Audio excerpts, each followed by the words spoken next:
Hi, welcome to Tales from the Pit. This is your content warning. Today's episode is fairly heavy. We're going to be talking about suicidal thoughts, impulses, and attempts. Even though our goal is obviously to help, especially people who are struggling with these feelings, we urge you not to listen if you feel that this episode might trigger you or if you're currently in crisis. Instead, reach out to someone you can confide in and let them know what you're going through. Another content note, rather than a comedic monologue, I'll be opening this episode with a short story, which is fairly lengthy. So if you're not interested in hearing that story, you can skip right to the interview at about 25 minutes in. With all that out of the way, one or two caveats about the story you're going to hear. It does refer to a turned-off screen as a black mirror, and I'll have you know that I wrote this story when I was 19 years old in 2005, far predating the show Black Mirror, the same year, in fact, that I wrote a suicide note of my own, which I never acted on or showed anyone. I'm not sure what that means, but I guess I don't have to be. This episode is dedicated to the memory of Hans Clemens.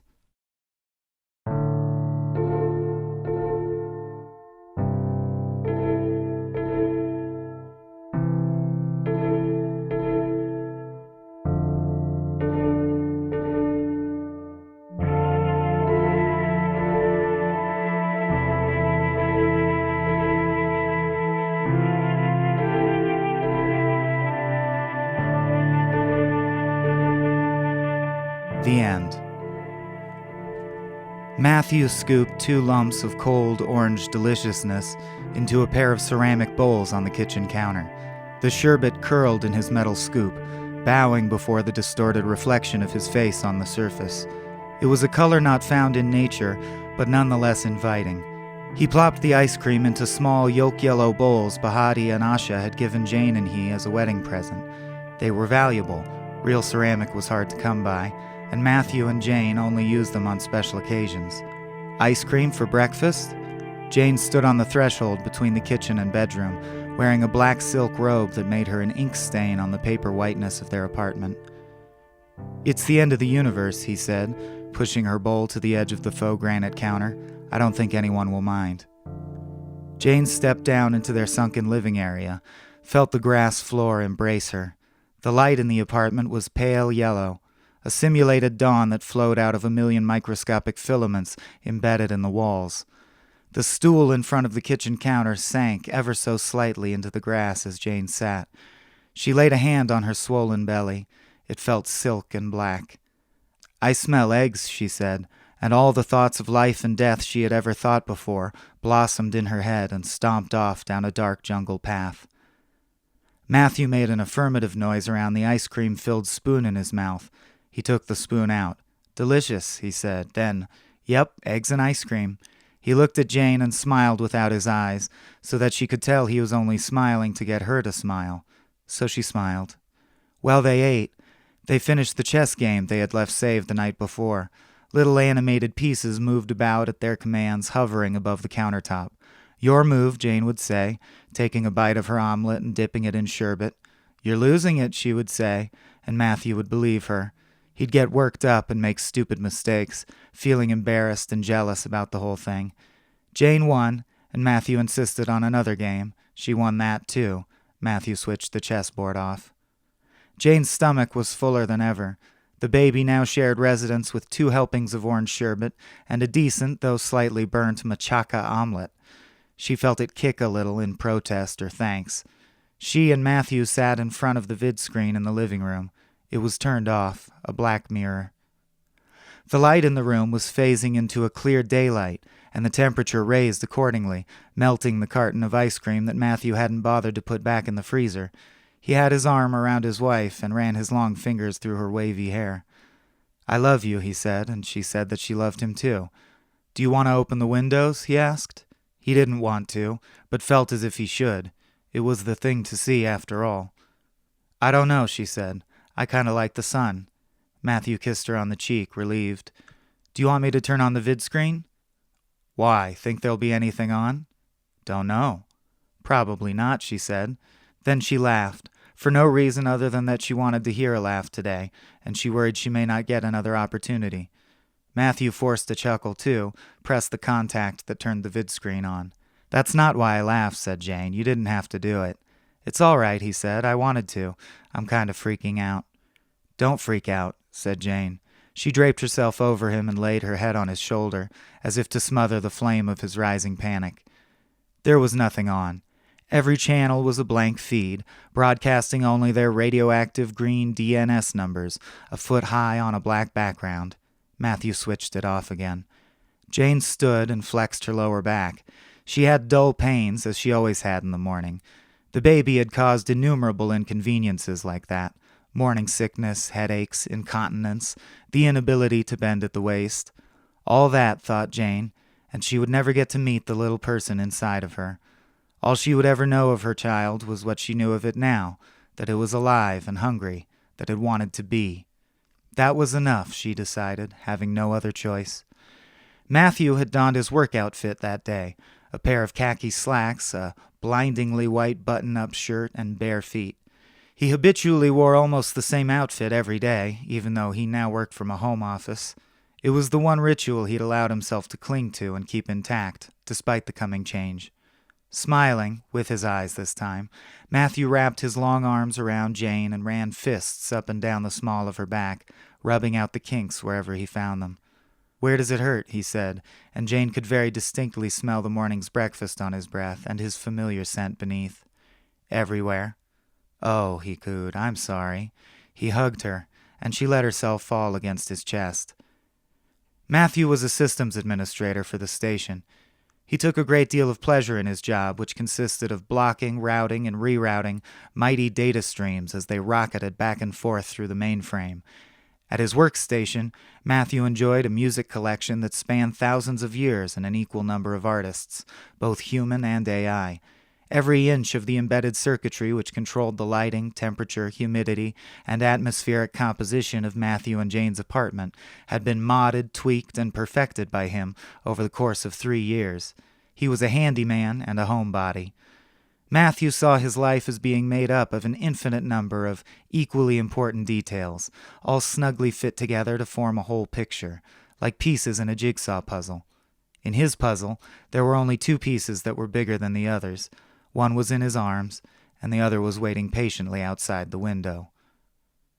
None of this mattered anymore, objectively speaking. "Let's open the windows," he said, even though he didn't want them opened. Jane moaned into his chest. She knew what he was doing, getting worked up unnecessarily. Or was it necessary? She lifted her head up and said, "Don't, the sun is fine." Matthew hugged Jane tighter. A wave of utter despair washed over him then, an abyss rushing upwards. For a moment, he didn't know who or what he was. He was simply panic, incoherent resentment at the unfairness of something. Waves of grief and rage subsumed in a cold numbness that froze inside his skull and threatened to crack it like the spring thaw. Then it passed. The feeling had lasted about 6 seconds. "I want to open them," he said. His voice was far away. "I think it's good to." Jane didn't say anything this time, so Matthew crossed the room to the eggshell wall that comprised one side of their living space. The wall glowed faintly yellow from where fiber optic filaments had been installed, a billion lights at the end of a billion tunnels, enough false hope for everyone. Jane turned away as Matthew passed his hand over an inset panel. She walked to the kitchen counter and sat down on her stool, while the wall slid up into the ceiling with startling grace and speed. She tipped the ice cream carton towards her. It was almost gone, and what was left had turned into orange soup. She lifted Matthew's spoon from the bowl he hadn't cleared and ate some of the soup, feeling a comfortable queasiness coming on. Matthew stared out the window, which was a vast and perfectly translucent sheet of plastic that took up the whole side of their connected living room and kitchen. Behind it, there was the limitless black of space. No stars twinkled or shone. No nebulae or satellites ruined the pureness of the void there. There was nothing on but the empty feed of a dead universe, lacking even the green DNS numbers in the corner. The only thing to break the visual monotony were the faintest outlines of Matthew's own dim silhouette in the bowed surface, a black mirror. Matthew imagined changing the channel in his head, but the same thing was on every station. Even universes must wind down, and this one's stars had left the stage long ago, the embers of their ambient heat bowing to entropy's demands until finally, even in the cocoon of a space station, power must fail and the cosmic pocket watch mark its final second and be still. "Don't get worked up," she said. "I'm just looking," he said. "It looks how it's always looked." "But it's changed. Even if we can't see it in the darkness, we know it's coming." He couldn't help it. His hands started shaking. He stared ever deeper into the dark, looking for something, anything, a reason to believe in one more day. He jumped when the windows suddenly closed again. "Jane," he said. "What?" she said. "Were you watching that?" She let her hand fall away from the panel in the counter. "Come sit with me." He did, and he felt better, but not much. They held hands and didn't talk for a long time. "I feel it," Jane finally said. Matthew didn't say anything, but he felt it too. The oxygen was going away. According to the last estimates Matthew had seen before the newswire went dead, that meant the station was within 6 hours of total power loss. "The baby's kicking," Jane said. "I feel it." Her smile was like a curved violin bow on her pale face, and freckles dotted it. She held Matthew's hand to her belly. He felt it, silk and black for a few moments, still as death.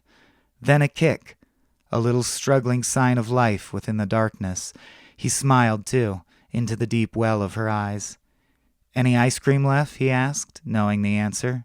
"I ate it all." "Uh-huh," another grin. "I feel kinda sick, to be honest." "Serves you right." Matthew got up and started to clear dishes. "Are those the bowls Asha and Bahati gave us?" Jane asked. "Yes." Matthew set them in the sink.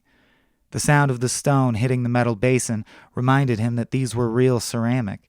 He was so used to hearing the nothing sound of hard-molded plasticware when he set dishes in the sink. This moment represented a singular sensation, he realized, the creation of a novel sound he found enjoyable.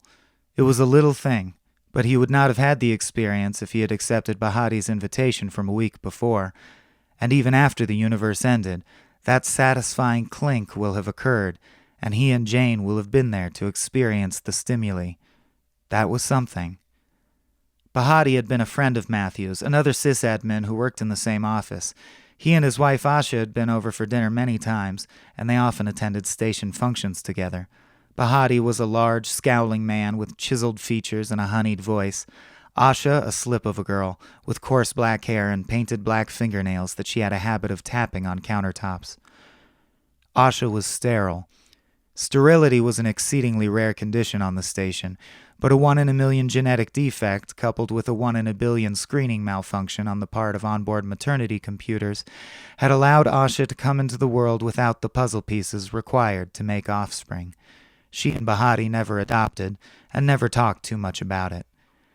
Matthew recalled the vid message he'd received from Bahati when the net was still fully up and he was still working his shifts. The subject line had been simply, "Invitation." Matthew and Jane had fought that day. Matthew had implied that they might consider aborting the baby to make her final weeks less physically unpleasant, and Jane had thrown a clock at him. So, he was in a particularly foul mood when, in an act of aimless petulance, he deleted Bahati's message without reading it. The next day, the last day the newswire was up, a placid newsperson continued reporting mildly on the impending end of all things, as if they too would not die gasping for air along with everyone on board. But that day they announced something new, a newly approved activity aboard the station, and gave information on how interested parties could organize their own and advice on the execution of the event. These events were mass suicides. They also encouraged viewers to invite close friends to make tandem appointments, to make the experience less awkward. They were like dinner parties, hundreds and even thousands of people choosing the hours of their deaths, taking their destinies into their own hands. In all, it was supposed to have been a rather pleasant experience. People drank, ate, talked, wept, said final goodbyes. After everything was done, the breather was passed around and everyone fell asleep, never to awaken to the cold world, or the dark sky, or missing puzzle pieces ever again. When Jane and Matthew learned that Bahati and Asha had died, had passed around the breather and died along with 1,000 others, had invited them and wanted them to die beside them. Matthew spent hours trying to recover Bahati's message, but the system was far too fractured for that. Matthew often wondered how they were disposing of all the bodies. Maybe they got recycled. Maybe they were burned in the station's incinerators, thereby made martyrs who helped prolong the lifespans of the remaining survivors, if only by days or hours or minutes. Matthew liked to think of them like that, nobly sacrificing themselves, rather than cowards opting for an easy solution. After all, if they were cowards for dying, what was he? A coward for living? Maybe they got shot into space. Maybe someone simply shut the door behind them when the party was over, and that was that. Who would know? "What are you thinking about?" Jane said. Matthew realized he'd been standing at the sink for far too long. He shut the water off and watched the last drop spiral down the drain. Then he said that he wasn't thinking about anything, really, and turned back towards Jane.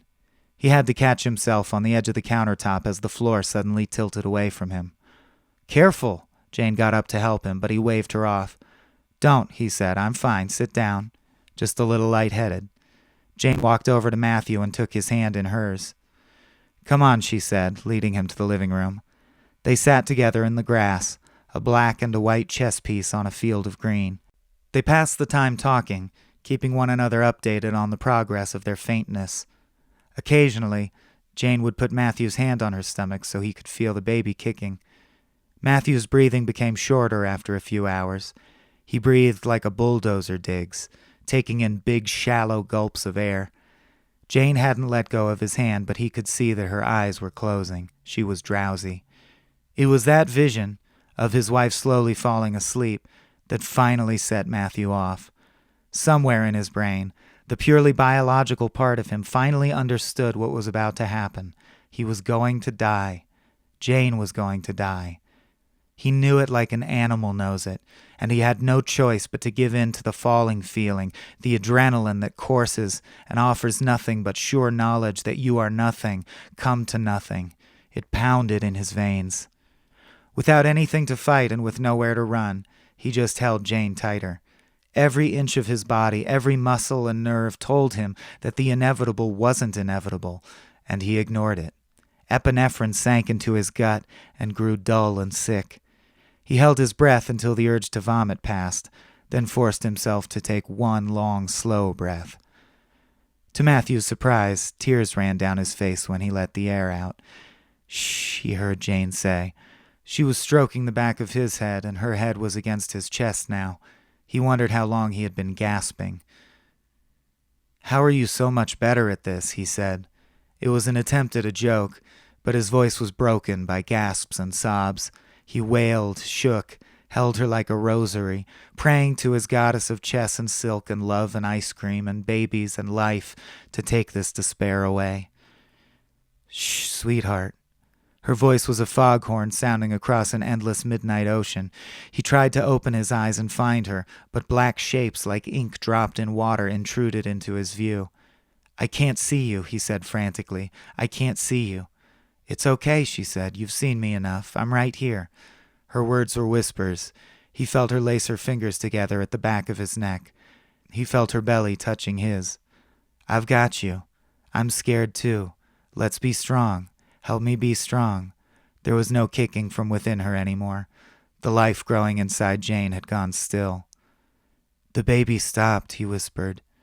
He felt the wet heat of her tears and soft cheek on his shoulder. He ripped at his shirt so that he could hold her skin to skin. She pressed forward and they burrowed into one another, blanketing themselves in warmth and familiar flesh. As they smelled one another's smells, fat bundles of neurons shot lightning through their brains and reminded them, "This is your other, this is your love."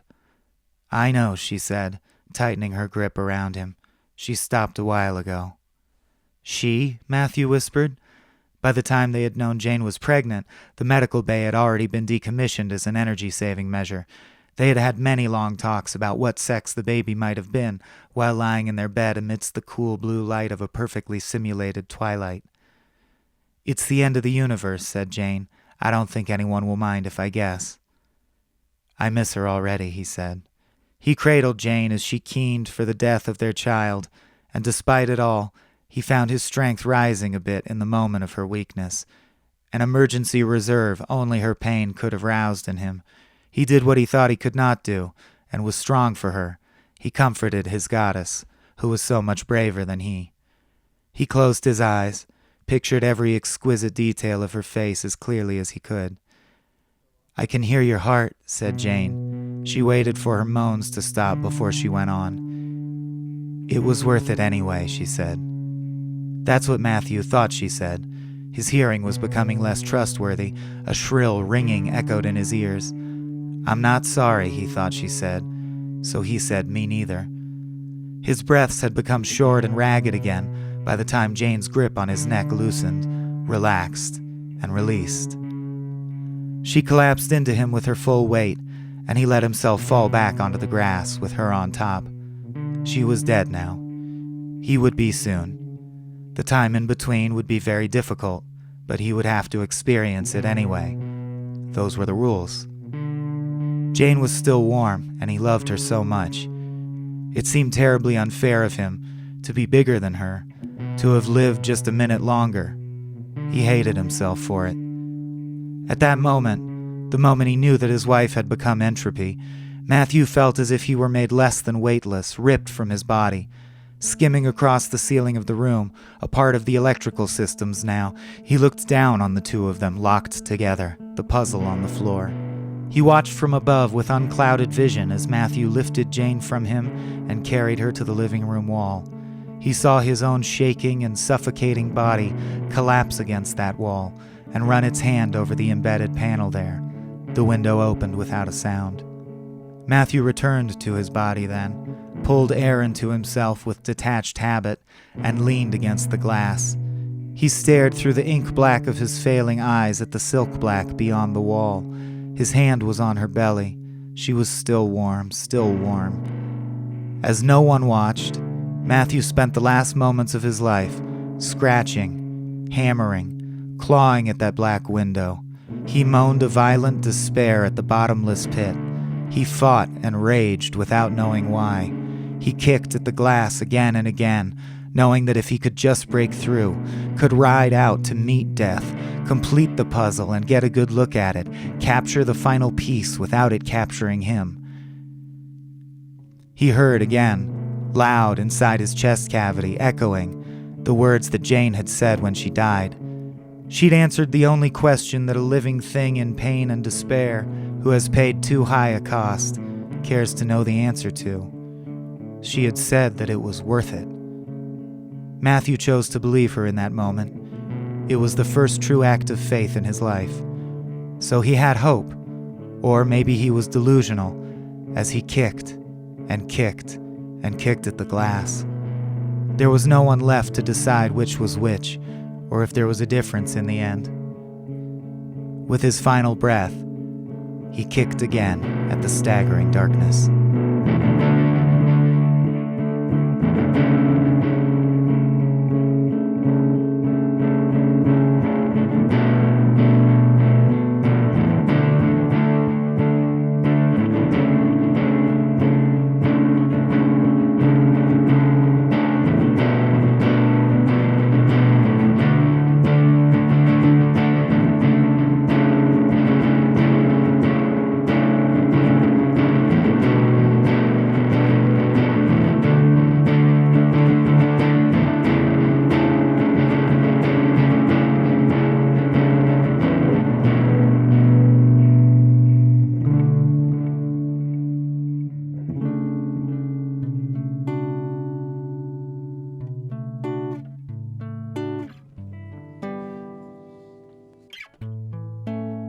But I was too embarrassed to give it to her. Mm-hmm. So I left it at the front office and I had them page her to the office. And I waited in the hall to see if she would come. And then as soon as I saw her come to the hallway, I ran into the bathroom and hid. That's awesome.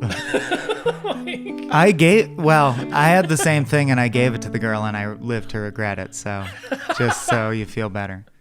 All right. I've used that conversation snippet to get levels. Oh, yeah. I need to be a little bit closer to this thing. Oh, okay. Then I might adjust levels based on that.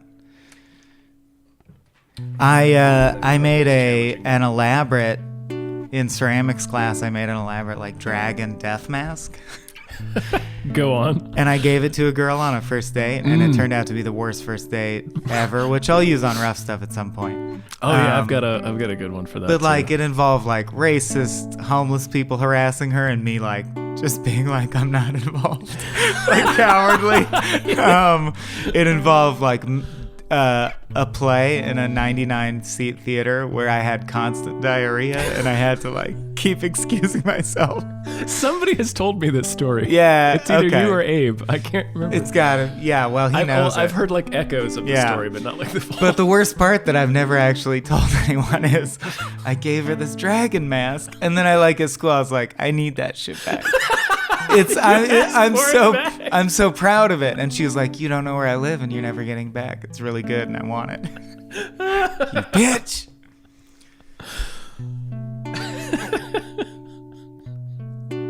Oh, that's the best. I can't remember her name. It's probably also for the best. That's fine. Okay, let's see. My waveform looks yay big. I just nudged you, so can you talk a little? Yeah. I'm talking. This is the volume. Oh, you got to go up a little bit. All right. I will be speaking. I can lean into this too. All right. Should we get going? Yeah. Sure. All right. Well, here we are in the pit. Yep. It's very like nicely lit for a pit. It is. It's a nice day in Los Angeles. I'm having a weird, I don't know if it's an inner ear thing, but is your apartment at a slight tilt? Oh God. Why did you put that in my head? I just moved into a new place, and now I will not unsee that forever. As I felt it like walking down the hallway, I was like, whoa. Like, really? It might just I can't be me. tell. It might just be me. I don't know. I just moved into this place, and the one thing I'll say is almost every single drawer and cabinet cannot close. Like that's not helpful. open because it can't be closed. Oh. Nor can that or that. But we'll figure it out. Yeah. No, we have a drawer in my apartment that will not open or close. So what's the etiquette? Have you bugged the landlord? Is that worth bugging them? We've been there almost 4 years now, and I've not mentioned it. All right. Okay. Our blinds in the bedroom have also been broken. I've just not let that slide. Oh man, I have that exact thing. My blinds in the bedroom are bent horribly. Yeah. And it really bothers me. It doesn't actually cause any functional problems, but it bothers my OCD tremendously. Well, we have those stupid, it's not Venetian blinds, it's those stupid vertical ones. Wait, I thought vertical ones were Venetian blinds. I thought Venetian were these. So I thought good old American standard horizontal metal blinds that you can actually paper cut yourself on. Yes, you can. Those are weaponized that don't work well. Shielders. Well, whatever. You have vertical blinds? Yeah, we have vertical blinds, and like most of them are just broken and fallen off. So sure. I just have this towel hanging over it. Yeah. And it looks very good. Yeah. Well, we're talking about suicide today on Tales in the Pit. I just want to thank you first. Today on Blind Cat. That's right. Today on Cash Cab. Suicide. That might be the last time we laugh for the rest of this podcast. Oh, I don't know. We'll see. Whatever happens, happens. Yeah. Since I've started Tales from the Pit, suicide, suicidal thoughts, and suicidal tendencies is obviously a topic that like screams out to be covered. And at the same time, it's just so rough to cover. But yeah. Here we go. Here we are. Yeah, exactly. And in the interest of vulnerability, I just want to say I'm willing to go first, as it were, or sure. But I mean, I do want you to be the focus of. I have questions for you that I think. Of course, yeah. You sent the prep questions. It's been several weeks ago now. That's true. So they are not in my head. Full disclosure, we have postponed this 5 or 6 times. It's all right. It was right. You tried to schedule it right before you moved, which is always exactly. I mean, I scheduled a wedding and a move across the country like within a month of each other because I am a lunatic. Right. So I've never moved farther than San Diego to LA, so I can't imagine what that cross-country shit is like. It's a 4-day drive. Yeah. But anyway, sorry. No. I think, so I want to say that I think, like, why are we doing this? And I think, but I want to explain to the audience. Jason Pargin actually wrote a good piece about this for Cracked way back in the day as well. I think like the 10-minute guide to killing yourself. I don't remember that one. Well, it was satirical, my friend. You see, it actually convinced people who were thinking of killing themselves not to kill themselves. And he titled it that so it might rise to the top of the Google ranking so that people who were thinking about killing themselves would see it. Wouldn't do it, yeah. Yeah. Which is admirable. But I think, man, it's interesting how big the gap is between, like, I can so easily talk about deep depression, and I have wanted to kill myself and contemplated it seriously, and we're going to get into that. But there's like a gap there. And I think that makes it all more important to talk about, because I think the basic point of this podcast is a gap in your comfort to talk about talking about it, or? Yeah, exactly. It's weird, or maybe, I don't know, because I'm a big believer in like the stranger theory of shit just affects you. So maybe it's just the circumstances of the day. Does that make sense? I don't know. All right. Well, I don't know the stranger theory. Existentialism, I guess. Like people often think they're grumpy or cranky, and they ascribe it to a reason. Like our relationship must be going poorly if they're fighting with their significant other. When it's like, it could turn out that 85% of your mood was based on you should have eaten 2 hours earlier. Oh. Your blood sugar was weird. And in The Stranger, a guy famously shoots a dude, and it's deeply explored. He shoots someone for no reason, a stranger on a beach. And it's deeply explored why, like mentally in the book. And it comes down to the sun was shining in his eyes, and like that was the tipping point. Like it was uncomfortably hot and it made him irritable, or he wouldn't have shot that guy. And I think there's truth to that. I think so. And I think that gets at the topic because, okay, yes, I can wrap this up and move us along. I don't have anything to do today. Exactly. No. People contemplating suicide, I do think the main message I'd want to send out is there's so many factors in life, and as Kurt Vonnegut said, it's hard to know what's good news and bad news for many years usually until retrospect. Yeah. That it's almost always worth it to wait and see what happens next. Yeah.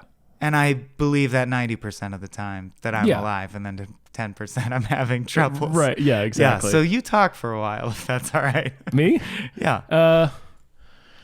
Wow, shoot. I can recap those questions if that helps spark. Do you need like an energy ball?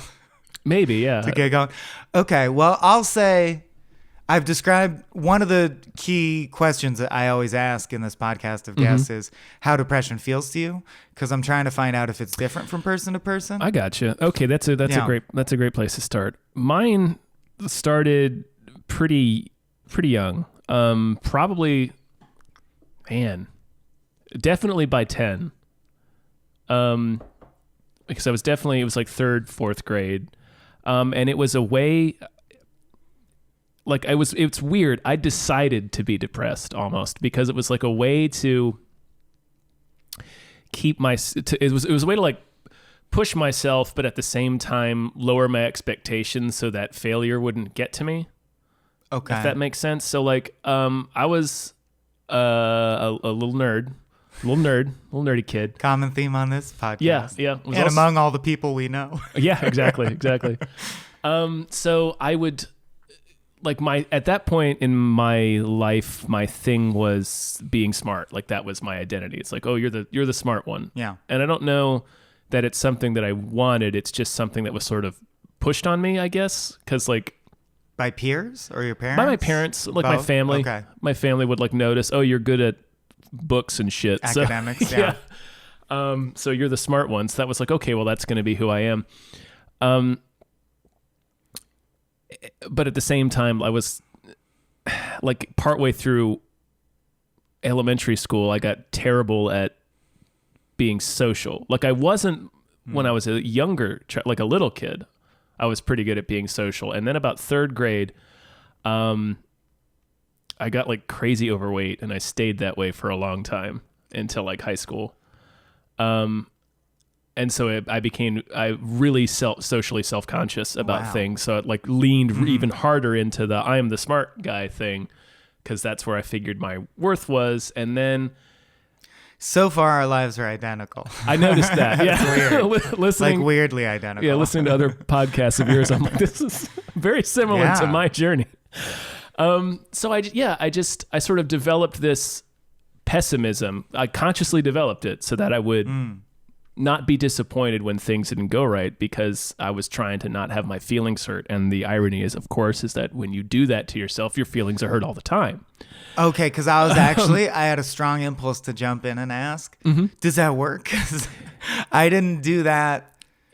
I have the thing where I have both sides of the coin of like, I think boundless, not vanity, but confidence. Like, I think I'm gifted with a lot of skills and I expect a lot from myself.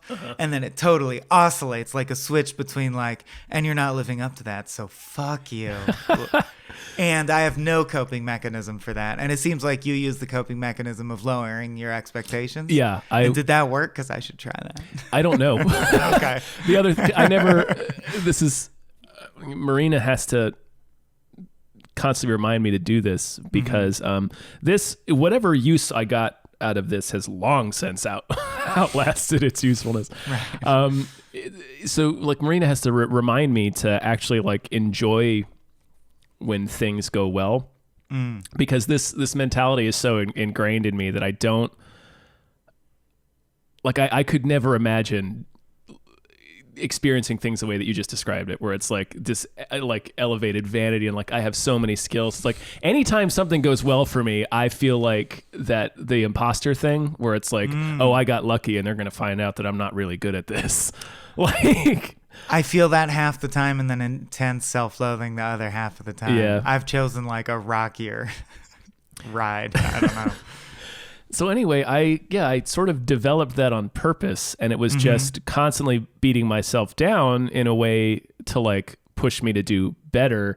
Yeah. And then I guess you can maintain that okay as a younger kid, but then I bet it got results for a while. it did, yeah. Or like in terms of performance, great grades. Yeah, I was SAT great. Scores, Yeah. And then middle school is when it started to really harm me. I mean, the harm was beginning, but then that's when it like I would just be sad and alone all the time. And like no social group in middle school. Very small one. God, it's so, I mean, no one's unique, but Yeah. It's ditto. Yeah. Middle school is a fucking wasteland, man. Middle school was rough. Middle school was rough. Sucks dick. I had a paradoxically really good 6th grade year. But, Me too. But then 7th and 8th and 9th grade were a goddamn wasteland. Oh, was your middle school 3 years? No, it was weird. I moved from Virginia to Kansas. Okay. For 6th grade, and in the school I went to in 6th grade, it was still considered elementary school. Gotcha. Okay. So I was still in an elementary school. If you hear a background sound, it's my roommate who's in Japan for 2 weeks. And by the way, whose one cat has sprayed on my bed repeatedly. Sweet. The other cat's just fucking around in the kitchen. With some boxes sorry. and shit. We're not going to be able to stop that. Let's soldier on. Oh, that cat. Clark, you piece of shit. The cat's name is Clark? Yeah. After Clark Gable. Oh, that's who awesome. he looks nothing like. I don't see the resemblance. I really don't understand why they selected this name. So yeah, and then when I moved back, 7th grade is full on middle school, and then 8th grade. And I lumped 9th grade in there, even though that was high school. It was still rough though, 9th grade. Yeah. My middle school, not to interrupt the flow, I hope I'm not. No, you're fine. But yeah, just because it's astounding to me. I'm like, is every point going to be the same? Are we going to have had suicidal impulses for the same reason on the same day at the same minute? I don't know. Yeah, we'll see when we get there. I'm trying to remember what my first... I mean, I started having ideations. Yeah. It's a scary thing to ask to put you in that headspace, and I thank you for your bravery, but I'm willing to do it too, because I have wanted to kill myself, and I hope to in this hour to explain why, or like get to that point. Yeah, I'm trying to remember. All right, if you blocked it out, that's valid. Well, that first time, sure. When it first fully came to a head of, gosh, what was it? Was high school, so it was. I mean, when I And let's try not for this to veer off into a discussion of the movie Annihilation, because it easily could, I realized. Yeah. But anyway, 7th grade, I went from like ditto, like being smart, and that was my whole identity, to like I was smart in a school where that was not. It was the reverse of cool, and getting spit on, beaten up, threatened to get killed via email and shit, like people trying to harass me into killing myself on social media and shit. Oh wow, it was rough. Yeah, my parents yanked me out of there, but I didn't get that. No, okay. I got dropped into a private school at 7th grade. See, I went from private to public. Don't do it, kids, if you can afford it. Yeah, I did the opposite. I went from public to private, and it was worse. I don't think it was worse because I didn't get external abuse the way that you described it. Okay. I mean, I got teased for being heavy. I got classic bullshit, man. Yeah. I got teased for being fat. I saw a kid get stabbed. Did not see that. Told my parents that, and that was where they're like, all right, we'll move and put you in a different school. Jesus. Yeah, no, that's way different. Yeah.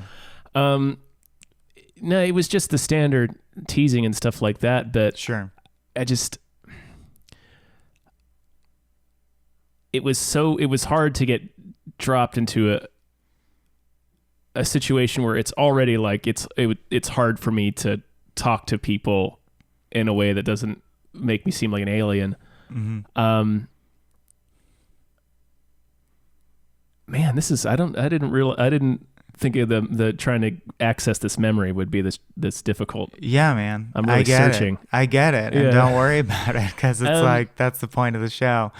I will say that it was less of actual external factors, even though I did get bullied a little bit, not terribly, but just the standard getting called names for being fat. But most of it was like perceived. Like I was by yourself. Yeah, I was like, nobody fucking likes me. Like, look at that. Like, why would anybody waste their time on me? And then it became, I just started being more and more internalized. Like I already was writing like creatively. Like I started that in 4th grade, and decided that I wanted to be a writer. And the reason I wanted to be a writer is, I enjoyed it, but it was a thing that I could do alone. And I never had to go out and be anywhere. Like I didn't have to go to an office and you were conscious and be of that around at people. The time? Yeah. Like you thought that's why I wanted nice. that. Yeah, I did, because I didn't have to go be social. Man, I had alone. the same reasons, but I wanted to be a comic artist. That I couldn't draw. Okay. Like I can draw like kind of like comic strip cartoony. Right. I had a godfather who's an incredible painter. Plug time. WilliamGlennCrooks.com. He's great. But he taught me to sketch as a kid, and then I was like, cool. But I do remember consciously thinking, he gets to work alone. Yeah. Like 8 hours a day in a room by himself, playing whatever music he wants and just doing his thing. That's what I wanted. Yeah, that was my ideal. I'd never have to talk to anybody, never have to go out and be anywhere. And it's weird. Like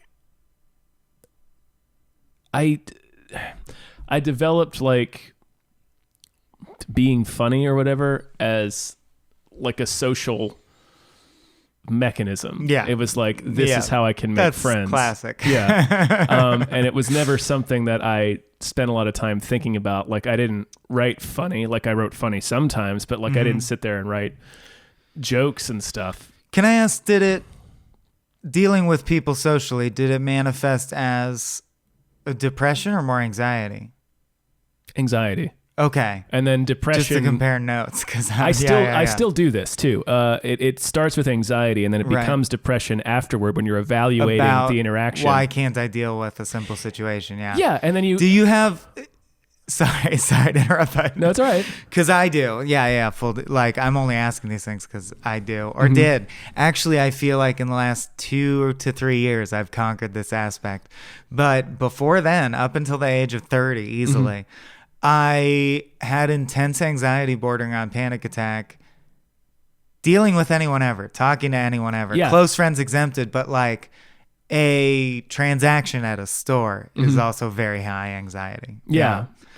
And I'm glad that you have overcome this, because I have not. Every interaction I have, even with close friends, I will walk away evaluating it Yeah. And like trying to like score how I did. And it's like, oh, like every interaction for me is a constant tug of war between how that person feels about me. So I'll go into an interaction and it can be 2 minutes long or 3 hours long. And then I'll come away from it being like, oh crap. Like I lost like 50 points or something. I don't literally think of it in a point scale, but I imagine it in my mind as like this visual Cory Doctorow style. Yeah. Sure. As being like, oh, that person just really thinks I'm like weird and whatever. Like I have gone down in that person's esteem. Well, for the ride home, I appreciate you being here, and I'm so happy that you did this. You're doing great, buddy. Yeah, I'm trying to, man. Have we answered how does depression feel to you? No. Like viscerally? How does it feel to me? Like this is all like a preface to the answering that question. Yeah. Gosh, how does it feel? It's hard to say for me because I feel like it's been my baseline for such a long time that I think I'd be able to describe more what it feels like to not be depressed. Well, go for it. Okay. What is it like to not be depressed? I don't, like in moments when I'm like truly free from it, I guess, like I can feel good about things. It's hard to explain. But that's almost one of the dictionary definitions, like inability to derive joy from things. So therefore, like, when you're happy, you can derive joy from things for brief moments. For brief moments, and I won't hear I won't hear any voices in my head when I do that. Not like literal voices. Like I don't have schizophrenia. Okay, because I was gonna ask, which is fair enough. Schizophrenia. Sure. Many people in my family have schizophrenia. It was a big worry for me growing up. No, I don't have like actual auditory hallucinations. Like I'm aware at all times. Right, it's my internal monologue. So your comedic instinct is using the phrase voices. Voices in my head. Yeah. No, it's like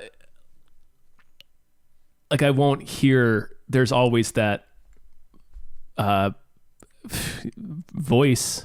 Yeah, totally. No. Now we mean the figurative voice in your head. It's an internal monologue, but that's always there, being like trying to pull me back and be like, no, you're getting too far out there. Like you're gonna get hurt if you get that far out there and let yourself allow yourself to be exposed this much. Like you have to come back down to where it's comfortable. Like it feels uncomfortable to be away from always feeling bad about everything. It's just about everything, not just yourself. Like cynicism, overall cynicism. No, it's not cynicism. Okay. I've gotten better about being cynical. Well, that's good to clarify then. Yeah, how does it differentiate from being cynical about or pessimistic? It's more because it's not. I don't project it onto anything else. Like I'm not everything sucks. I suck and really and everything. Okay, and I am out of place here. So here's an interesting difference, and I think that's what I love about this show is finding the nuances of like how different people experience it. I don't know. I'm for lack of a better term, more like figuratively schizophrenic than you, but everything with me seems to have resolved to a place where it's a light switch. Like I said, I have good days where I feel that like I can conquer the world. Yeah.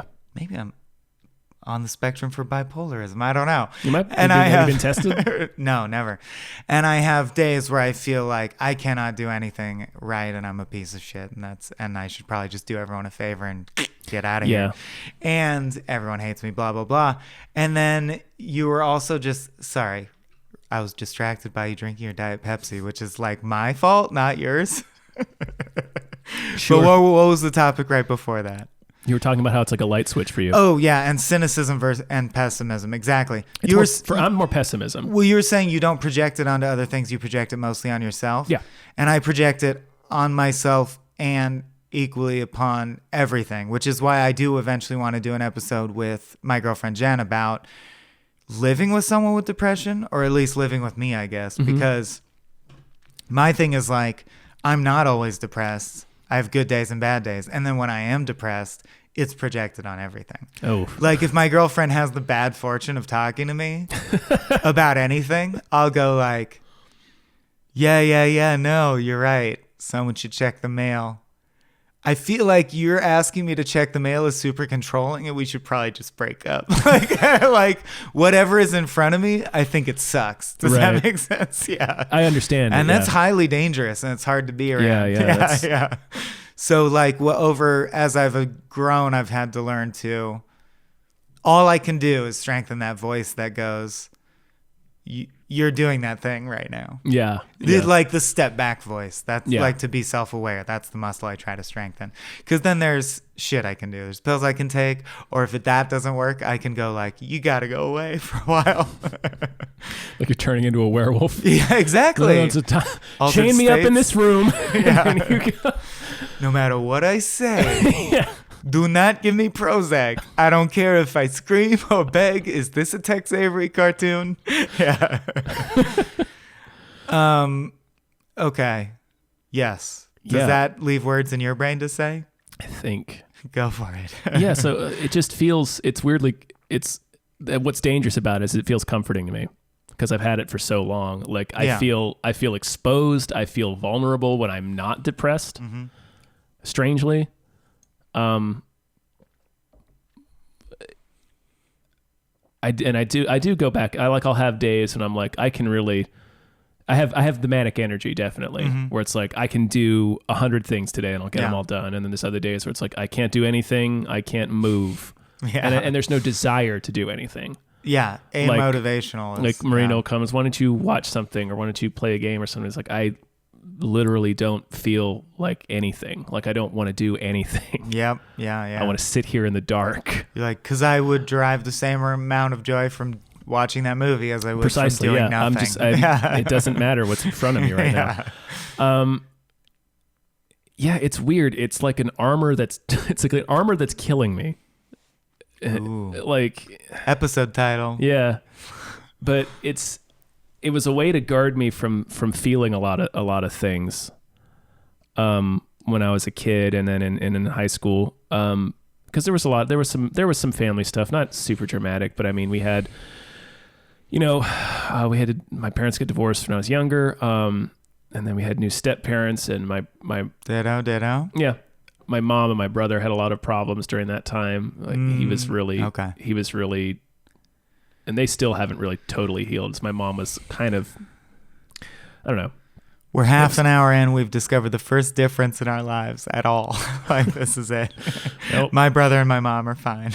Oh, well, my mom went through, she's great now, but she went through a period where she was pretty abusive to my brother. Sorry to hear that.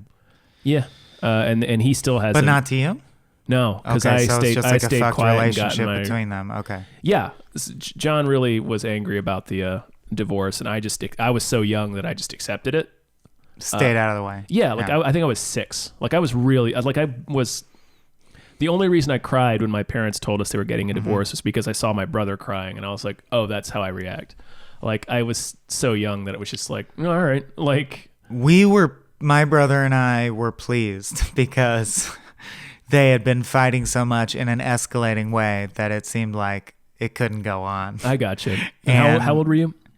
I was 7 and my brother was 4. Oh, interesting. So pretty young, yeah. I don't remember that my parents ever fighting.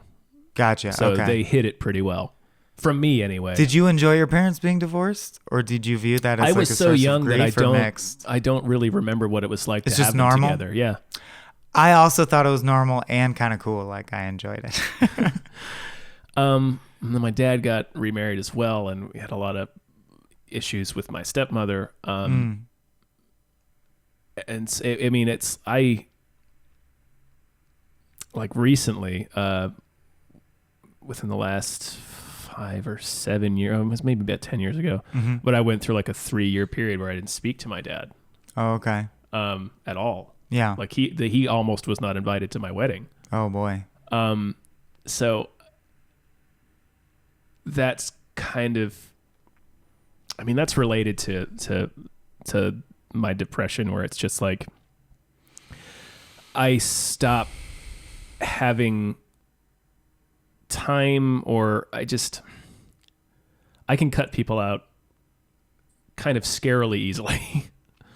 I can compartmentalize super easily, and people take issue with it. Yeah. Well, I mean, and it'll be like I'm removing a person from my life, where it's just like, you know, I don't have the time for someone who's trying to make me feel bad. Like, I just imagine you flipping me off, walking away, and I never see you again. Yeah. You're like, this was all a lead up to that. No. Speaking of which. Yeah. So it's weird. It's like what depression feels like for me is this entity that's like looking out for me. It's like, no, you keep all that stuff away because it's only going to make you feel bad. And then when we're alone, it's like, you're a big piece of shit. You know that, right? Yeah, like, dude. It just, it's. Have you ever said that to yourself in the mirror? Yeah. Okay, yeah. I'm finding out that's common because I've done that a lot, many times. This is a frightening thing that I do. When I think of something embarrassing or something shameful about myself, I cannot stop myself from speaking aloud. And it'll be something like, "Oh, you're a big piece of shit," or something like that. Yeah. And I will always mime either shooting myself in the head or like, I can't stop myself from doing it. Right. So like I was conscious of doing it like last week when I was in the front room. I was like, I just had a thought that I've never had before, and was like, what if Marina saw me doing this? Like, it would be upsetting. It would be very upsetting. Yeah. I was like, I need to figure out how to not do that. But it's such a reflex for me. But yeah, it's like the black suit from Spider-Man almost. Okay. Where it's like, here we go. It's not. All right, here we go. It's not being angry, but it's like this thing. Welcome to Hypecast with your guest Michael Swaim. Seriously, it's this feeling that I've relied on to protect me from honestly really even feeling anything. Well, you're referencing a symbiote, right? Right. Yeah, but at the same time, it's poisoning. It's actively poisoning. Right. So yeah, that's the best way I can describe it. Well, that resonates deeply. Yeah. If I've often thought if there's like a hidden camera, do you know the Kendrick Lamar song? I think it's just the letter U, "Looking in the Mirror," where he's. Oh man, it hits so hard with me. It's listen to it. Off Pimp a Butterfly, and it's a Kendrick song where he's just talking to himself and saying like, "Loving you is complicated" is the chorus, but then the verse is like, "You're an irredeemable piece of shit," and he's talking to himself in the mirror. Yep. And it's becoming huge that I was like, I didn't know everyone did that, but I definitely do that. Yeah. And if there were a hidden camera and then someone close to me saw it, I'd be like, man, I look so fucking like goofy and stupid. I'm sorry. Like, this is really embarrassing. Yeah. But it feels very serious in the moment. Yeah. So what I want to jump to, because we're just over halfway through. I want to jump to the topic at hand, which I'm also finding it surprisingly difficult, which is weird because I've done like 12 episodes of this and everything has felt really easy. But I think the idea of actually contemplating self-destruction is almost taboo. It's just not something you talk about. And I think that's why it's important to talk about. But as far as my experience is concerned, I am going to go first, if that's okay. Sure. In the hopes of making you more comfortable. I mean, I feel like I have to. It's my show, so like I better put my money where my mouth is. And full disclosure, I'm contemplating reading my suicide note as part of the monologue opening this episode. I've never written one. Never written a note, right? Okay, yeah. Well, for me, I just want to describe, I guess, and this is what I'm actually really curious about and trying to investigate, because when someone is gracious and like brave enough to be willing to go to the place of like, how did I feel when I was actually contemplating or attempting suicide? That's valuable information, I think, for everyone who's been in that place. And for me, I think there's a difference between suicidal like thoughts, ideation, tendencies, attempts and then even like success, I still differentiate. And I don't know, because I've had friends who successfully killed themselves, successfully, so to speak, quote unquote. And I have had friends who attempted suicide, and I believe it was genuine, but it's still quite a gray area. Being dead is such a final thing, and then if you survive, it's such a gray area. But I think something we've never touched on in this show is I've described very much self-loathing, depression, things like that. Mm-hmm. But when I have actually gotten to the point of contemplating my own destruction, or as I've described it most often to people close to me, I don't think I'm a high risk for suicide because I'm a coward. Like, I fear jumping into the unknown so much that it would be tough. And then I flatter myself that maybe part of it is I don't want to spread a ripple of grief out to people who did love me or whatever, or would miss me. But it's a combination of self-loathing, which obviously paves the way, because you have to believe like you're valueless, or that if you're an empathetic person, you have to believe other people will be better off in the long run with my absence. But for me, there's like this feeling of I just don't want to see the rest of the movie. Like, if life is a movie, this movie sucks and I would walk out of it. Yeah. And this intense frustration that almost becomes unbearable, that like, why do people love me? Why do I have to be attached to anyone? Why am I not allowed to quit? I would like to quit without being responsible for like hurting people's feelings and shit. Yeah. Can I just quit? This sucks. I just don't like this. I get that. Yeah. I get that feeling a lot, where it's like, I wish when I'm really low, like I wish I wasn't married. I wish I didn't, like, I wish I could just not have ties to anyone so I could just self-destruct in peace. Yeah. Or the never having existed button versus suicide, where you're like, there's all these compounding factors, but I'm like, the point is, I wish I were never born, like, for sure, you know? And for me, it feels a lot like a roller coaster shaking apart, because depression is something that I wrestle with a lot and sort of has become like an old friend, or so to speak. Mm-hmm. I don't try to characterize it that way because I don't know if that's healthy, but I don't know that it's not healthy. I don't know. It's how it gets you. Right. But at the same point, depression often makes me have this detachment and amotivation where I can sit in it for a long time, and it doesn't threaten my life because I wouldn't even have the motivation to kill myself. Right. It's more of the anxiety. It's when the anxiety gets out of control, it feels like a machine I'm in shaking apart, and like, I don't know how I could bear this for another second, is basically what it gets to. And I will say the close, I don't know. I don't want this to sound like comparing notes in the wrong way. It's always it's a weird line between like vulnerability but I think I'm doing this show for the right reasons. But as I said, I've written suicide notes. I've cut myself and like fashioned suicide implements or situations, and then sat there and then not done it. That's basically my experience. But it's a kind of, I think a lot of people, or at least in movies and shows, suicide seems to come from the part of depression where you're so detached that you're just like, then he walks off stage and he shoots himself with Chekhov's gun. Whereas, and I don't know if I want to hear if your experience was different, but for me it was, no, it's like a racing 100-mile-an-hour panic. Like, you have to jump off the roller coaster because it's going too fast. For me, it's always been like it's opposite of detached. It's very impassioned for me. Yes. It's when you're feeling everything. Yeah. And I think what it is for me anyways, I compartmentalize everything. I don't feel anything usually. So that when it does come through, it's too much. Yeah. And it's just, I get the anxiety sometimes where it's so bad. It's just, I have this feeling of doom, and I can't place it, and I know it's irrational, but it's just like that machine shaking apart. I definitely feel that.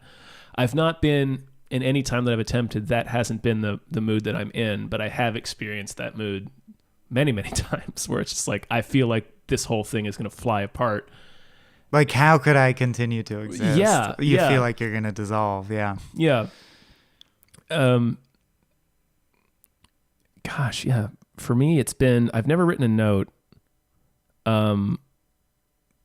Has it been like a calm thing? Because that's why I always feel it's so, depression gets you so many different ways. Mm-hmm. When I contemplate suicide and then don't do it, I also think I'm like a weird drama queen coward. You know what I mean? Like, I think that's did you just do that for fucking attention, you piece of shit?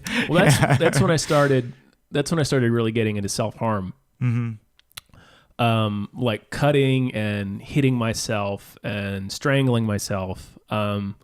Because it's like, I did start to have that thought where it's like, are you manufacturing this feeling? Like, are you just thinking you're depressed? So I would start to hurt myself just so it could be like, no, this is, I was validating myself to myself.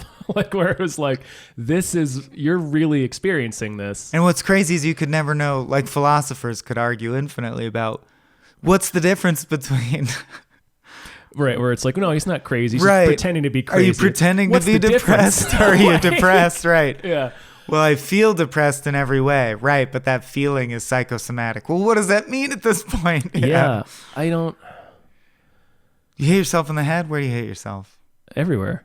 Oh, really? I punch myself in the face and the head a lot, in the stomach. I exclusively hit myself in the head 99% of the time. And it escalated it didn't change location. It escalated with like it becoming objects and shit. Yeah. And I wonder something I could never know. Because I was in a car accident when I was 9. I got hit in the head. Mm-hmm. And that formed, like, everyone at school knew I got hit in the head. And it was kind of my identity.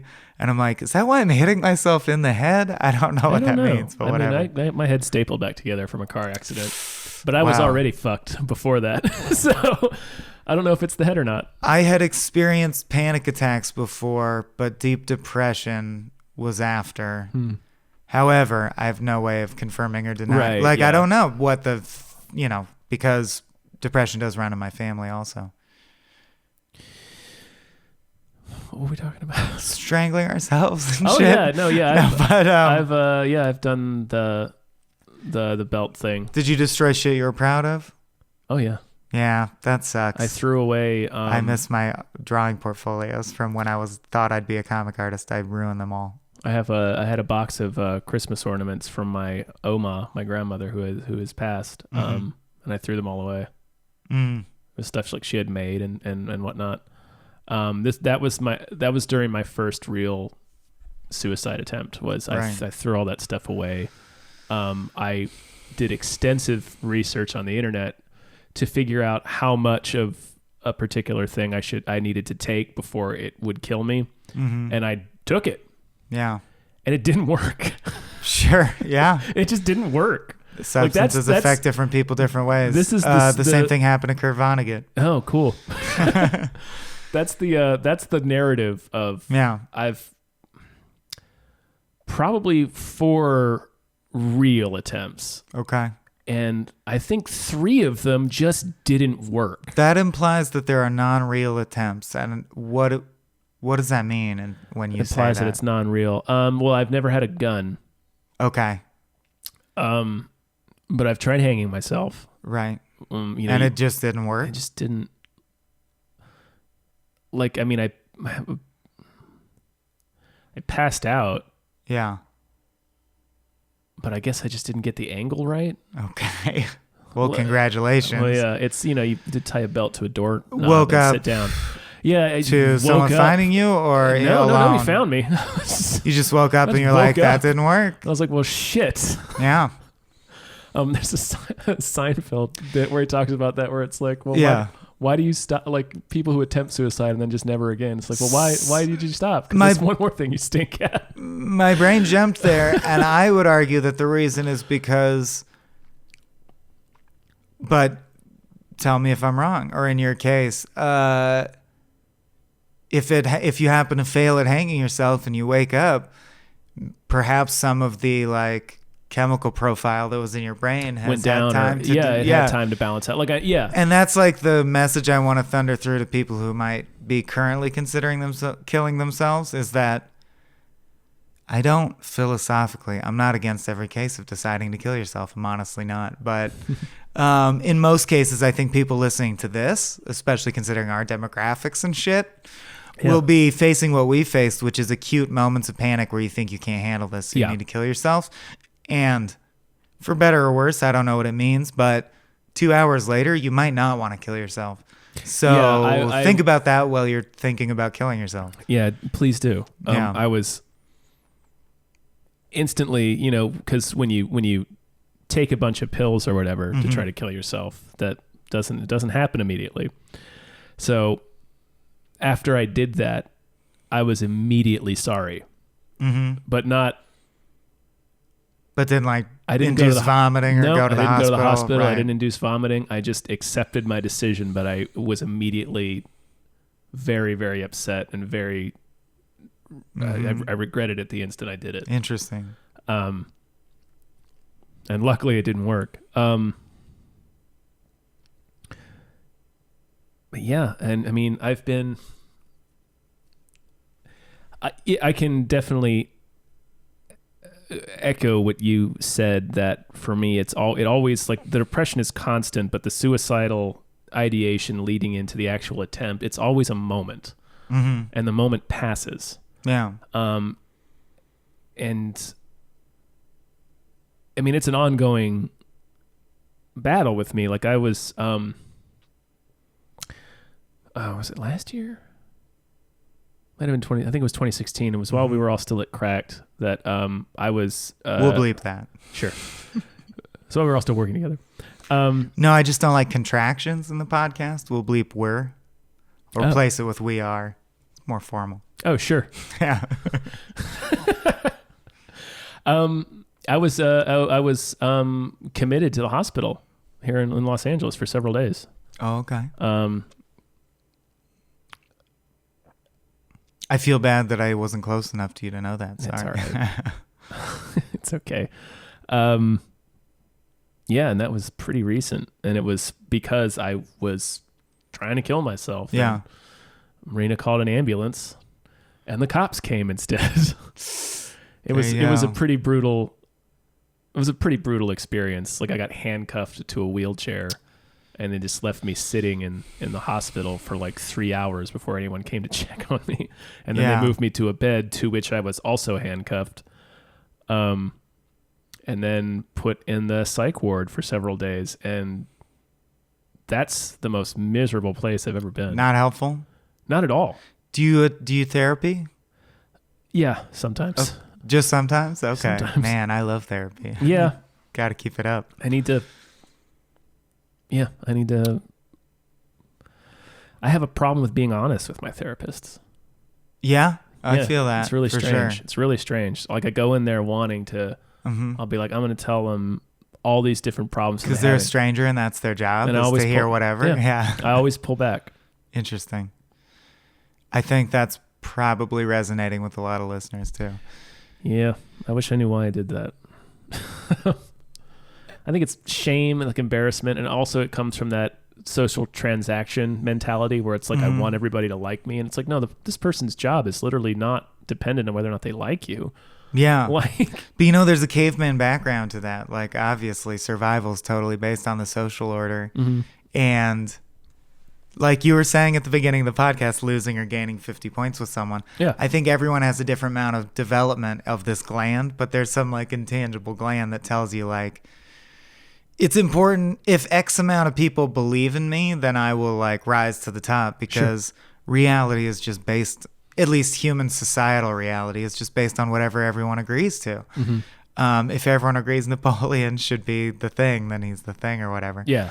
So it's very important, and I don't know how to get around it, because it objectively is very important that everyone like you. And yet I shouldn't, like, it's irresponsible of me to say that, or like, you're not supposed to feel that way, I guess. Yeah. Is the conventional wisdom.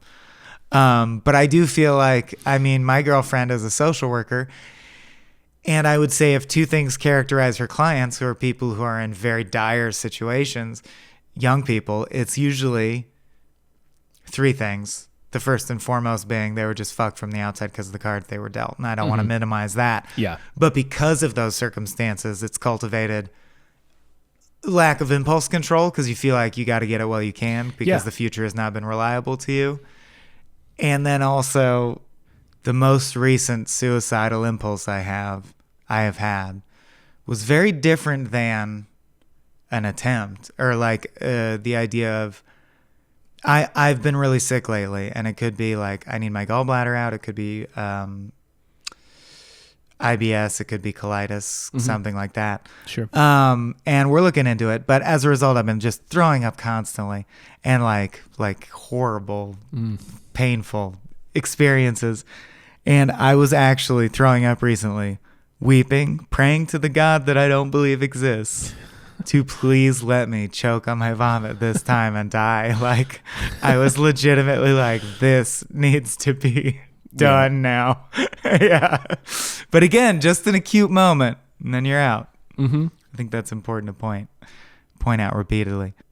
Yeah. I feel like most people can bear the existential burden of depression for most of the time. Yeah. Because there's always... You want to hang on to like a tiny shred of hope. So there's always like a little bit of hope where it's like, well, maybe things will get better. Like, and they might, but I mean, if I don't know. Well, there's also a deep undercurrent of doubt inherent in depression. So it really it just really resonates with me, the idea that, because I've never done pills and I can't. The idea that you would take pills and then immediately regret it because there's like a time period. Whenever I'm sorry. I thought you meant like medication. Why can't you? I don't react well to them. SSRIs and SSNIs, I think. NI is the new one. I'm thinking of switching. I've been put on several different kinds, and I can't take them.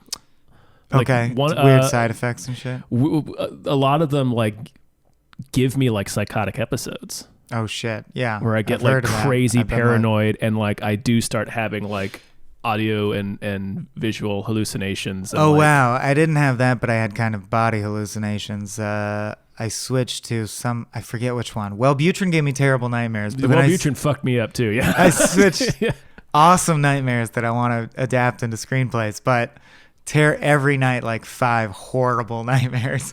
And then I switched to another one. Just like crazy intense. Yeah. Another one I forget the name of, but Jen and I went to like a play that night. And I actually like stood up and screamed and made a scene and like halted the play because I thought I was having a heart attack, which I was not. I don't know. I was just like, panicking to that you become degree. Convinced of something that's happening to Right. you. She had to drag me out of there. I can't. That's the reason. And it was in an old church, and for some reason I said, I don't want to die in a church, which is funny because it's like where most people would want to die. Not me, man. Church is not home base to me. It doesn't feel comfortable. I want to die in a beanbag chair. I want to die in a field or in a beanbag chair surrounded by video game consoles. Yeah, in a beanbag chair in a field. Surrounded by. No, yeah, it's also I can't take a lot of drugs. Period. Okay. Like I can't. Like even the fun ones, they all fuck with my head in weirdly similar ways that are not pleasant. True. Psychedelics too. Yeah, that sucks. Yeah, it's really lame. They're the only drug that I'm like, they have like an insight aspect to them. Everything else is just relaxes. And they can be used to treat certain disorders. That's true. PTSD and stuff like that. Right. MDMA. But it's, I hear like, everybody's like, man, those sound like fun. I dare not. Yeah.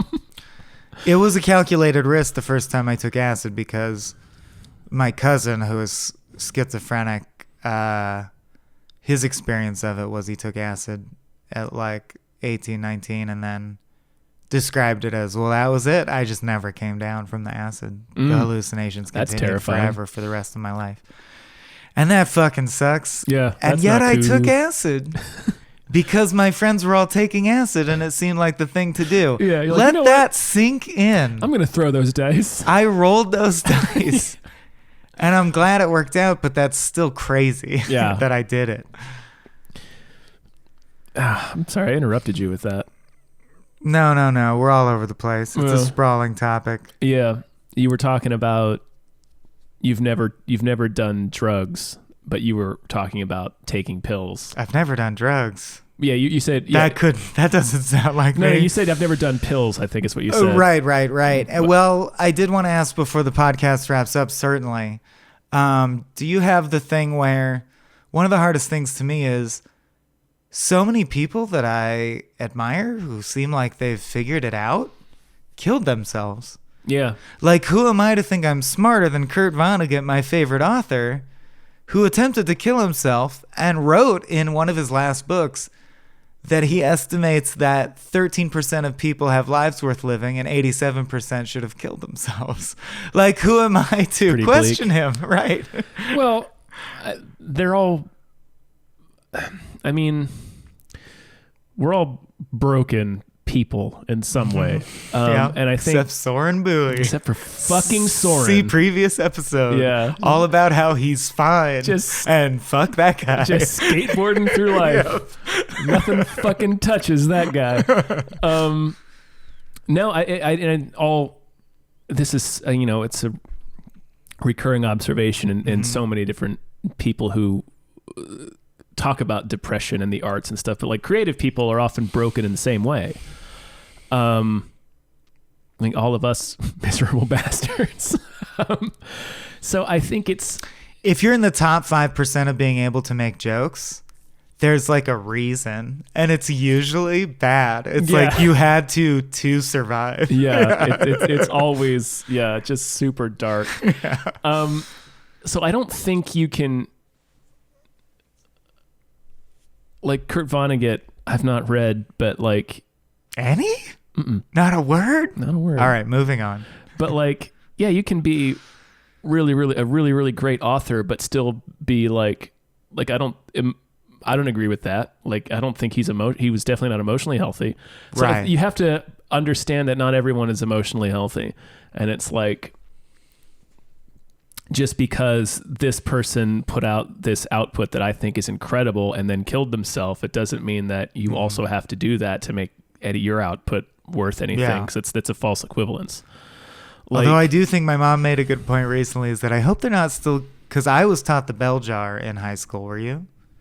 Sylvia Plath, the bell jar? Okay. Well, it's a book by an author who killed herself, who happens to be a fabulous writer and writes very evocatively for many pages about all the reasons you should kill yourself. And they give it to like 15-year-old kids. Ooh. Why do they teach that? They shouldn't. They're like, well, it's so well written, we have to teach it. And you're like, no, you hold off on that. Maybe not. Yeah. Or at least if you're going to teach it, like, talk about it. Right. Like, you have to put it in the correct context. We talked a little about it, man, but we had to move. We were onto a separate piece in Ishi Last of His Tribe. Either ring a bell?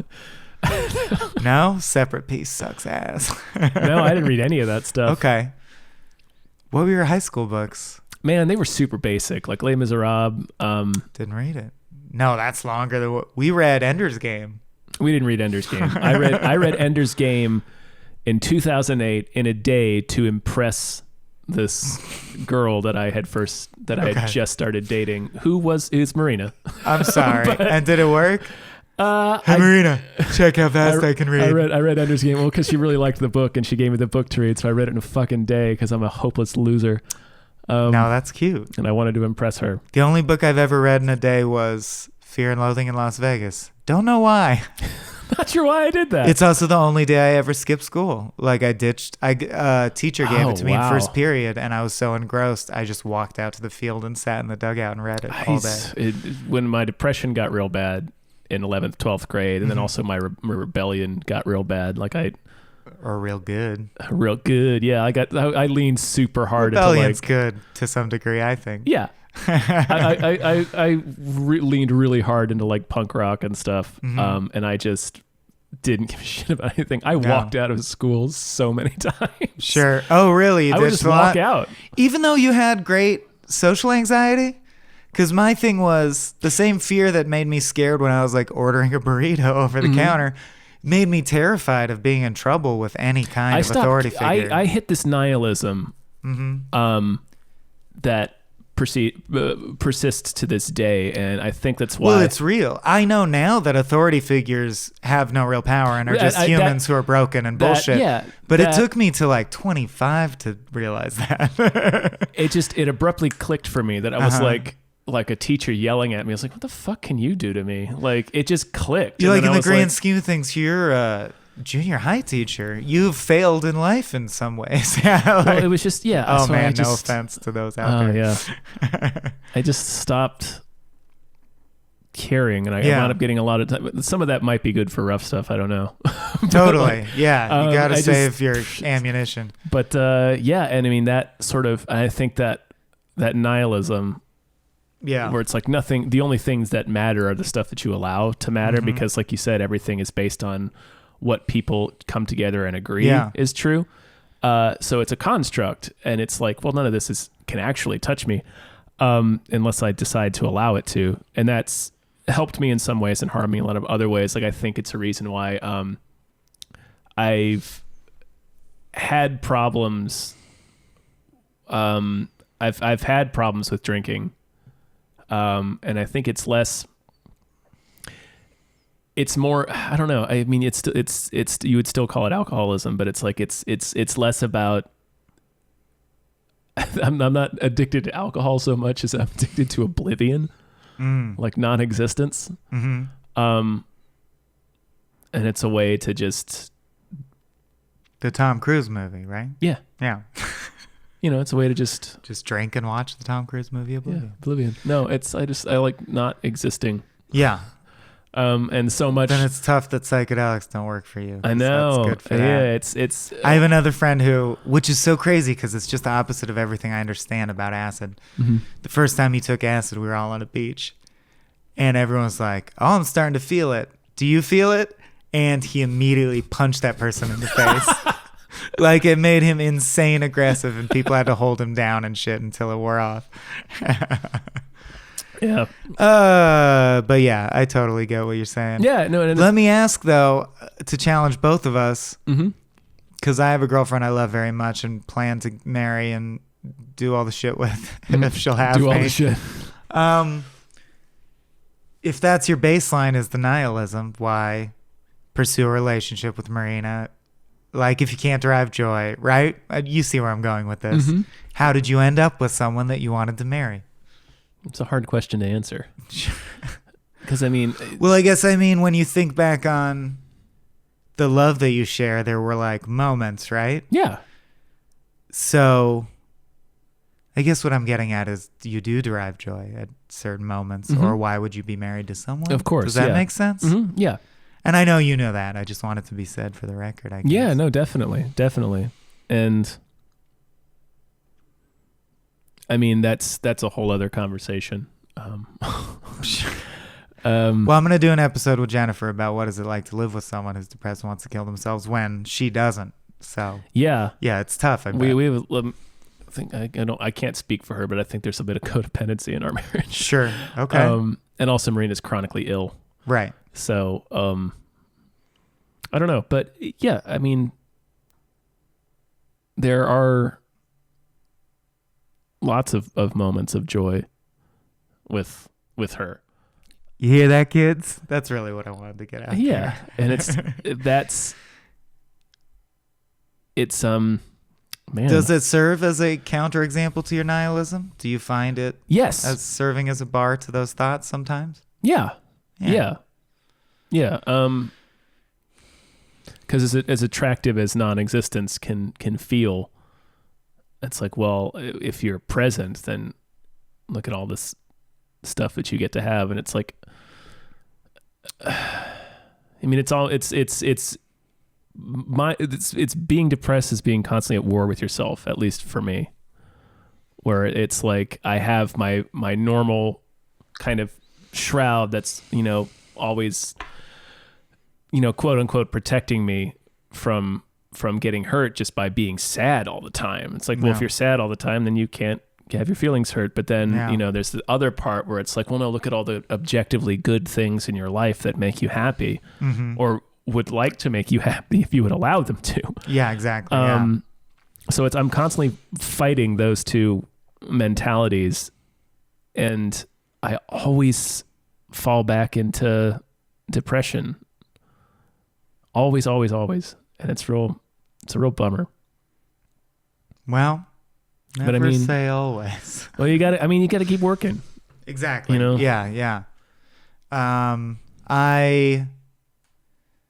Yeah. That sucks that drugs don't work for you. No. I have found a drug that does raise the baseline of my depression, so to speak, if you know what I mean. Like, the worst it ever gets is not as bad as it used to be. Sure. And that alone is quite a relief. Now I'm working on the anxiety and panic attacks, but... Yeah. Yeah, no, it is a bummer that medication has not... I've tried a bunch, too. Yeah. I've probably gone through 40. But I've seen this with people in my family, and I guess we'll wrap up with this. And it's not an uplifting, like, I'm not here to dispel nihilism completely. Oh, no, I'm not. There are people who will, God, you go to the far end of the spectrum and we're so blessed, obviously. And I know this is a way self-loathing people use to beat themselves up. Like, who am I to be depressed?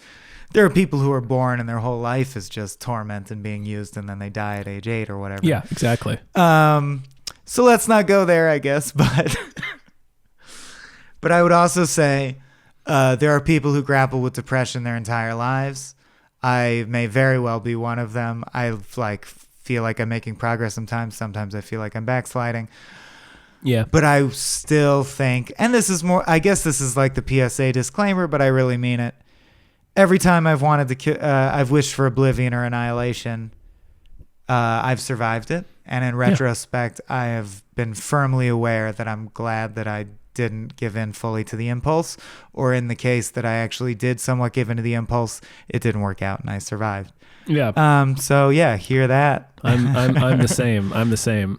And I've been so low that like you can see that there. Oh, there you go. That's that showing off a scar. Really bad scar on my Shark forearm. bite. Yeah, that part of my arm there's no nerves there anymore. Okay. Like that's how deep that cut was. Yeah. And I rather than go to the hospital, I taped that back together with packing tape and went to work. Oh, is it weird that I cringe more at the idea of taking the tape off than the cut itself? It was pretty bad. I'm like, the cut hurts, but you're like dead inside and it makes you feel alive. But then a day later, when you're feeling more normal, you got to rip tape off an open wound. The next morning was a real bummer. Yeah, like I woke up and was like, oh fuck, I got to go to work. Oh shit. Like this, my arm is. So I went to the. Isn't it so weird that you would contemplate oblivion and then the next morning feel like, I can't miss work though? Yeah. It's a weird thing. Humans are weird. It's everything I'm describing is contradictory, but that's how depression is. Like your brain's not working correctly. You want to kill yourself and then life goes on. Right. Which seems oxymoronic. Right. Yeah. It's like, well. Yep. Didn't work that time. I guess I gotta go make breakfast. Yeah. Like, God damn it. I know. It's a real roller coaster ride. Well, man, I know this is just pablum, but I do mean it. Your work, and I think all of our work has meant a lot to a lot of people, and I know everyone who hears this is going to wish you well. If vibes or anything. Everyone wants the best for us. Of course. And that won't help us, but we'll struggle on anyway. Well, I don't know. It does mean a lot for me that you're willing to come here and have this chat. So absolutely. Yeah. I was glad to do it. Yeah. And maybe I'll have Janet Marina on to talk about how fucking terrible it is to be around us. What a piece of shit I am to be around. Yeah, all the time. But yeah, it's rough. They suck. It's a real dickhead. Yeah. And on that note, everyone's welcome to take the elevator out of the pit. Oh. This has been a Small Beans endeavor. We're a bunch of pals who make podcasts, sketches, music, web series, and movies. The beans always have new ideas percolating, so make sure to check us out at patreon.com/smallbeans. That's patreon.com/smallbeans, where you can browse all of our current and past content, see what we've got planned in the future, and learn how your support can help the small beans grow into huge, giant monster beans. If you enjoyed this content module, please like, rate, subscribe, or tell a friend about us. We love you.